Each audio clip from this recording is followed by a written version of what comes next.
Hey everyone, and welcome. Today, we're going to pull back the curtain on an algorithm that's like everywhere in our digital lives. Breadth First Search, or BFS for short.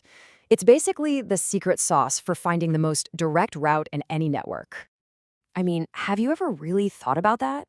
You're scrolling through LinkedIn or Facebook, and it suggests someone, telling you you're just a friend of a friend. So how in the world does it figure out that shortest connection so quickly? Well, that's where the simple, kind of beautiful logic of BFS comes into play. Okay, before we get into the nitty-gritty, I want you to picture this. Just hold this image in your head. Imagine dropping a pebble into a perfectly still pond. You see those ripples spreading out? One perfect circle at a time, it explores everything at one distance before it even thinks about moving to the next. That, right there, is the heart and soul of Breadth First Search. All right, so let's take that awesome ripple idea and use it to actually build up our understanding. What is this thing, really? So, yeah, here's the more, official definition. The key phrase you gotta remember is level by level. Think of it this way. It's not gonna go diving down some random path. Nope, it's super methodical. It checks all its immediate buddies first. Boom, that's level 1.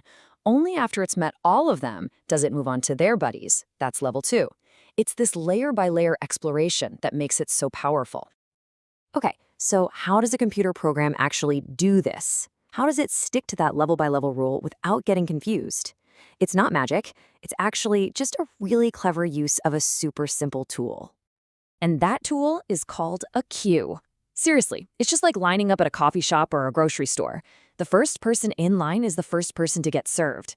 This simple first in, first out idea is the absolute key to how BFS keeps itself organized and explores level by level. So let's see how this all comes together. You start with one spot, right? Your stone in the pond. You pop it into the queue. Then the process begins. You take the first thing out of the queue, look at all of its immediate unvisited neighbors, and you add them to the back of the line. Then you just repeat. You grab the next one from the front of the line. This simple loop is what forces the search to explore all of level 1 before it ever gets to level 2. It's so organized. It's just brilliant. And, this whole methodical thing, it's not just for being neat and tidy. It actually gives BFS a real superpower. This is probably its most famous and powerful use. Think about it. Since BFS is moving out one layer at a time, the very first time it bumps into what it's looking for, it has to be the shortest path. It's impossible for it not to be. It checks all paths that are 1 step long, then all paths that are 2 steps long, and so on. There's no way it can find a longer path before it finds the absolute shortest one. And this isn't just a happy accident, It's a mathematical guarantee. It's baked right into how the algorithm works. For any network where all the connections are basically equal, like a friendship on a social network is just 1 step, BFS is the undisputed champ for finding the quickest route. This right here shows it perfectly. The winding route on the left, that's what might happen if you just dive deep down one path. But the BFS route on the right, that's the direct, straight shot. It's literally the difference between taking some long, winding country road and just getting on the highway. So, as you can imagine, this superpower makes BFS insanely useful. This isn't just some theory from a computer science textbook. It's running behind the scenes in stuff you use every single day.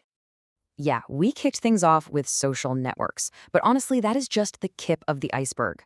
Search engines like Google, they use it to crawl and map out the internet. Computer networks use it to broadcast messages to everyone at once. Even parts of GPS systems rely on this logic to find routes. It is everywhere. Now, to really get why BFS is so special, it really helps to look at its counterpart. Because when you're searching a network, you've basically got 2 main strategies. You can go wide, or you can go deep. And that brings us to the other side of the coin, Depth First Search, or DFS. If BFS is all about exploring wide, well, DFS is all about going deep. It picks one single path and just goes. It follows it all the way to the end before it even considers turning back to try a different route. And this comparison here just nails it. BFS is our ripple, spreading out calmly.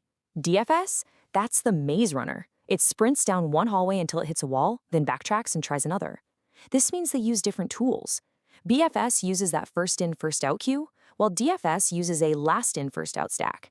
And that makes them good at different things. BFS, as we know, is the champion for finding the shortest path. DFS is your go-to for solving a maze or just checking if a network has loops in it.